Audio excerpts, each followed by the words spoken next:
Շատ տարիներ առաջ դեկտեմբերի 31-ը ես ավարտում էի այդ օրվա ռեպորտաժիս մի կադրով բանակի դիրքերից, փոխանցելով այնտեղի URC-ը. կարող ես հանգիստ քնել Հայաստան։ Հետո դիմադրելով, որ չհասնենք անդառնալիության կետին։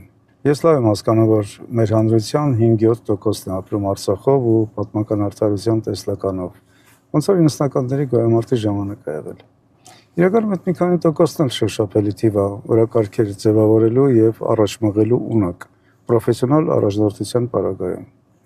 Այսօրվա հնարավորությունները մեծ են։ 1915-ից մինչև 95